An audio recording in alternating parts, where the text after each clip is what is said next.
શું તમે મસાણી મેલડી માના ઇતિહાસ વિશે જાણો છો અને કેવી રીતે ઘરે ઘરે પૂજાણા માં મસાણી મેલડીમાં?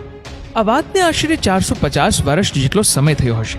દહે ગામની બાજુમાં આવેલા લેવતડ ગામમાં એક રૂખી સમાજનો દીકરો રહે છે અને ગામમાં એક નાગર બ્રાહ્મણની દીકરી રહે છે. ભગવાન ભોળાનાથનું વરદાન હતું, તેથી આ બ્રાહ્મણની દીકરી ગયા જન્મે અપ્સરા હતી અને આ રૂખીનો દીકરો દેવલોકનો વસુ હતો, જેણે એક રૂખીના ઘરે અવતાર ધારણ કર્યો હતો અને આ કળિયુગમાં બંનેએ જન્મ લીધો હતો. આ જગતને ખબર ન હતી કે આ બંને કોણ છે, પણ આ તો ઋષિ મુનિના શ્રાપને કારણે અવતરેલા હતા. હવે બંને એક જ ગામમાં એકબીજાના મોહમાં પડે છે અને બંનેના સંબંધ બંધાણા છે. ત્યારે દીકરો કહે છે કે તું તો બ્રાહ્મણની દીકરી છો અને હું તો એક રૂખીનો દીકરો ઢોલ વગાડનારો છું. આ જગત આપણને બંનેને ક્યારેય કબૂલ કરશે નહીં. આ વિચારીને બંને જણા ગામ મૂકીને ભાગી જાય છે અને શંકર ભગવાનના મંદિરે જઈને બંને એકબીજાની સામે ફૂલની માળા પહેરાવીને લગ્ન કરી લે છે. હવે લગ્ન કરીને બંને જણા પાછા પોતાના ગામ તરફ આવે છે. ત્યારે આ દીકરી કહે છે કે અરે સ્વામીનાથ, આપણી ઓળખ તમને યાદ છે કે હું સ્વર્ગની પુત્રી છું અને તમે એક વસુ છો. આ તો ઋષિ મુનિના શ્રાપને લીધે આપણે આ ધરતી ઉપર અવતાર ધારણ કર્યો છે. હું તો ઇન્દ્રના દરબારમાંથી આવું છું. આ જગત આપણને ઓળખતું નથી, પણ આ ગામને આપણે સાબિતી આપવી છે કે આપણે કોણ છીએ. હવે એક નદી આવે છે અને ત્યાં નદીને કાંઠે બંને ઊભા રહી જાય છે. બ્રાહ્મણની દીકરી પોતાના પતિને કહે છે કે હવે તમે ગામમાં જાઓ અને ગામમાં જઈને મુખીને કહો કે અમે લગ્ન કરી લીધા છે. હવે અમારા સત તમારે જોવા હોય તો ઢોલ વગાડતા વગાડતા નદીને સામે કાંઠે આવો અને અમારા સામૈયા કરો. હું પછી ત્યાં તમને સત બતાવીશ. આટલું જઈને તમે મુખીને કહો.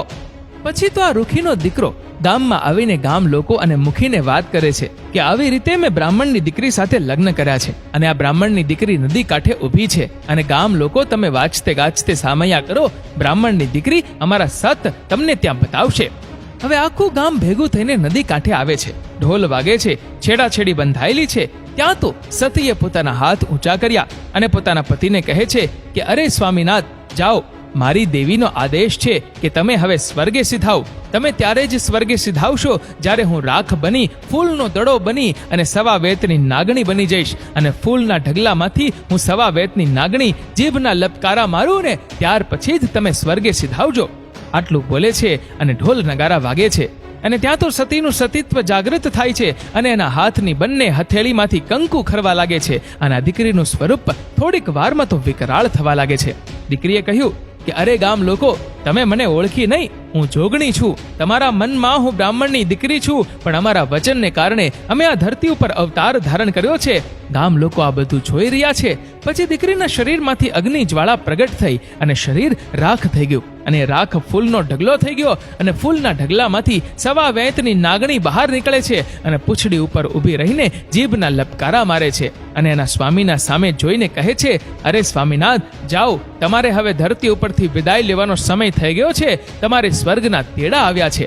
આટલું બોલે છે ત્યાં તો રૂખીના દીકરાનું શરીર પણ ફૂલનો ઢગલો બની ગયું. હવે ગામ લોકોને પછતાવાનો પાર રહ્યો નહીં. ગામ લોકો આ દીકરી પાસે જઈને માફી માંગે છે અને કહે છે કે ખમા કર માડી, ખમા કર, અમારાથી ભૂલ થઈ ગઈ, અમને માફ કરી દો. ત્યારે સવા વેતની નાગણીને વાચા ફૂટે છે અને કહે છે, ખમ્મા છે મારી વસ્તીને ખમા, હું તો નદીના કાંઠે અહીં બેઠી છું. જાઓ, મસાણી માતા તરીકે મને ઓળખજો. આ જગતમાં 64 જોગણી છે, પણ આ 64 જોગણીમાં 65મું ખાતું હું મસાણી મેલડી તરીકે આ જગતમાં પૂજાઈશ. અને આટલું કહી માં અંતર્ધ્યાન થઈ ગયા.